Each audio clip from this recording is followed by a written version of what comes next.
Hello, আসসালামু আলাইকুম। কি অবস্থা সবার? কেমন আছেন? আশা করছি সবাই ভালো আছেন, সুস্থ আছেন। আলহামদুলিল্লাহ, আপনাদের দোয়ায় আমিও ভালো আছি, সুস্থ আছি।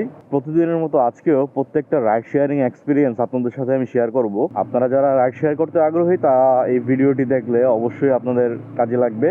আপনারা জানেন যে আমি পার্ট টাইম হিসেবে কাজটা করি, তো আমার আসলে 10টা 10:30টার পরে আমি আর রাইড দিতে পারবো না। আমাকে এই 3 ঘন্টার ভিতরেই দ্রুত রাইডগুলো কমপ্লিট করতে হয়, এটা আমার টার্গেট থাকে। মগবাজার মোড়ে এসে দাঁড়াইলাম যে দেখি কোনো কন্ট্রাক্টে ট্রিপ পাই কিনা।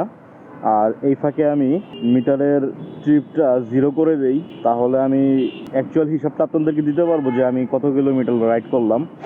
মগবাজার অনেকক্ষণ বসেছিলাম, প্রায় 20 থেকে 25 মিনিট, কোনো রাইড পাচ্ছিলাম না। তো ইন ড্রাইভে একটি কল পাই, যাত্রী যাবে হোটেল সারিনা। আর ভাড়া প্রথম দেখাইছিল 115 টাকা। তো যেহেতু ইন ড্রাইভ, তো আমি বিট করি 130 টাকায়। আর রাস্তার দূরত্ব দেখাইছে 5 কিলোমিটার। চলে আসছে।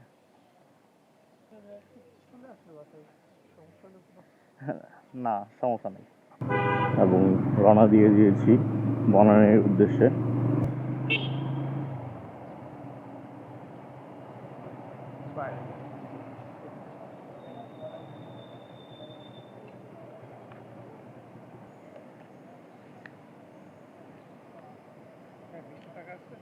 জি আছে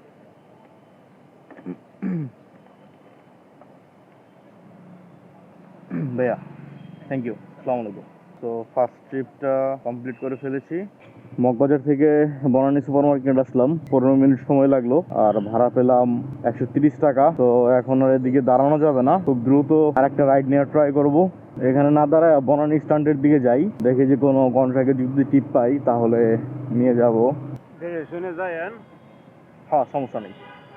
বিসমিল্লাহির রহমানির রহিম। তো ভাই, রিজিকের মালিক তো আল্লাহ, আপনাদেরকে আমি সবসময় বলি। তো এখন ঘটনা যেটা ঘটছে, বনানীর সামনে এসে দাঁড়াইছিলাম। তো হঠাৎ করে একটা ভাই আসলো, ভাই যাবে হচ্ছে যমুনা ফিউচার পার্ক। তো সে ফিঙ্গার দিতে যাবে বাইরের দেশে যাওয়ার জন্য, যেমন ফিউচার পার্কে যেখানে ফিঙ্গার দেয় ওইখানে যাবে।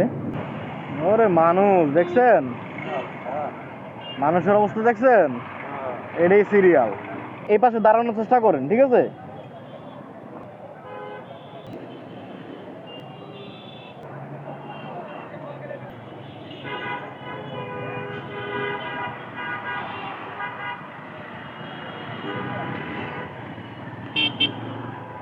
কোথায়?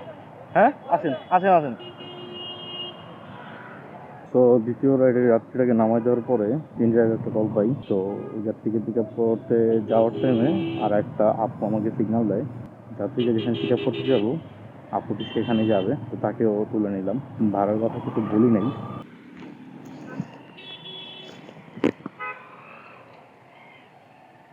আপুটাকে ওয়ালটন নামাই দিলাম। তো আপু আমাকে ভাড়া দিছে 50 টাকা, যা খারাপ না। তো এখন আবার আমি ওই ভাইয়াটাকে পিক করতে যাচ্ছি। ভাই আপনি? তো আজকের একদিকে গ্রামের ভিতরে চলে আসছি, দেখেন গ্রামের কি পরিবেশ, এটা কি ঢাকা।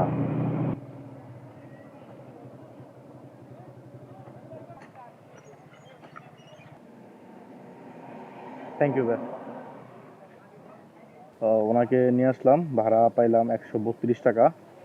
আর ওইখানে ওই আপুটা দিছে হচ্ছে 50 টাকা। ওই আপুর টাকাটা তো ঢোকাই নেই পকেটে, যেটা হচ্ছে আপুর সেই 50 টাকা। যাত্রীটাকে নিয়ে আজকে ঢাকা শহর ছাইরা একদম গ্রামে চলে আসছি। আপনারা ভিউটা দেখেন, ভাববেই না যে এটা একটা শহরের ভিতরেই এই জিনিসটা। এখন আমি যে যাওয়ার টাইমে কি কোনো যাত্রী পাবো নাকি আমাকে খালি যেতে হবে? তো দেখি যে কোনো যাত্রী পাই কি না, নাহলে তো আমার খালি আস্তে আস্তে আগাইতে হবে, কিছু করার নাই। এখান থেকে নতুন বাজারের দূরত্ব আমাকে গুগল দেখাইতেছে 3.7 কিলোমিটার। এই 3 কিলোমিটার রাস্তা কি আমার খালি যেতে হবে কিনা তাও জানি না, কারণ এই এরিয়াতে আমি অনেক বছর আগে একবার আসছিলাম, কিন্তু এখন এসে দেখি যে সবকিছুই চেঞ্জ, এত উন্নত হয়ে গেছে। আমার বেড়াই থেকে খালি চলে যেতে হইতেছে আমার নতুন বাজার। এই সাইডে দাঁড়াইছিলাম বেশ কিছুক্ষণ, কিন্তু কোনো রাইড নাই, যার কারণে আমার খালি যেতে হচ্ছে, কিছু করার নাই।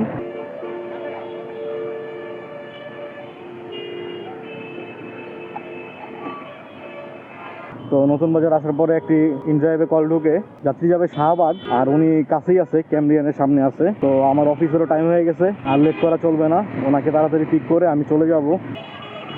ভাই আপনি শাহবাগ? হ্যাঁ। যাত্রীকে পিক করলাম, শাহবাগের উদ্দেশ্যে রওনা করে দিয়েছি। শাহবাগের যাত্রীটাকে নিয়ে আমি হাতে জিলে ঢুকে গেছি অলরেডি। তো যাত্রীকে নিয়ে যেতে যেতে আজকের আর্নিংটা আমি আপনাদের হিসাব করে দিয়ে দিই, কারণ আজকে আমার হাতে টাইম খুব শর্ট, কারণ এই যাত্রীটাকে নামাই দেওয়ার সাথে সাথে আমার অফিসে ঢুকতে হবে। প্রথম ট্রিপটা নিয়েছিলাম মগবাজার থেকে বনানী, 130 টাকা। তারপর বনানী থেকে যমুনা ফিউচার পার্ক নিয়ে গেলাম 200 টাকা। তারপর যমুনা ফিউচার পার্কের থেকে ভিতরে যখন ঢুকি তখন একটা আপুকে নিলাম, সেগুলো 50 টাকা। আর বসুন্ধরা ভিতর থেকে নিয়ে গেলাম মেরাদিয়া, সেগুলো 132 টাকা। সেখান থেকে নর্দান খালি টাইমে আসলাম। সেই নতুন বাজার ক্যাম্বিয়ান কলেজের সামনে থেকে শাহবাগে এখন যাচ্ছি 150 টাকা। তো সব মিলে আমার আজকে আর্নিং হলো 712 টাকা। তো এর মধ্যে আমি আজকে পাঠাতে কোনো রাইড দিয়ে নেই, যার কারণে আমার আজকে কোনো অনুসরণ নাই।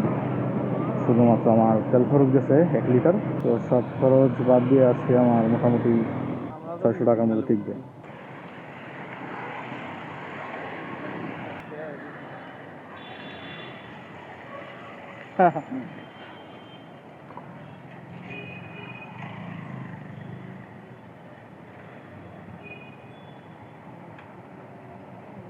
তো শাহবাগের যাত্রীটাকে নামাই দিলাম, নামাই দেওয়ার আমি 1 সেকেন্ডও দেরি করি নাই, আমি সোজা চলে যেতেছি আমার অফিসে।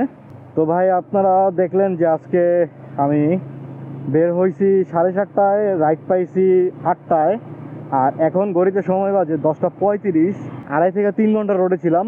এই 3 ঘন্টায় আমি টোটাল আর্নিং করছি 712 টাকা। তো তেল খরচ বাদ দিয়ে আমার টিকবে আজকে 580 টাকার মতন। আজকে যারা আমার সম্পূর্ণ ভিডিওটি দেখলেন তাদেরকে অসংখ্য ধন্যবাদ। আর যারা আমার চ্যানেলটিকে এখনো সাবস্ক্রাইব করেননি, প্লিজ চ্যানেলটাকে সাবস্ক্রাইব করে পাশে থাকা বেল আইকনটি প্রেস করে দিবেন। আর ভিডিওটি যদি ভালো লাগে তাহলে অবশ্যই একটি লাইক করবেন, আর যদি ভালো না লাগে তাহলে ডিসলাইক করবেন। আর আপনাদের মতামতটা আমাকে অবশ্যই একটু কষ্ট করে কমেন্ট করে জানাবেন যে আমার ভিডিও দেখে আপনাদের কেমন লাগে, বা আপনারা কে কে রাইড শেয়ার করেন বা রাইড শেয়ার করতে যাচ্ছেন। সো আজকে আমি মেহেদি এখান থেকেই বিদায় নিচ্ছি।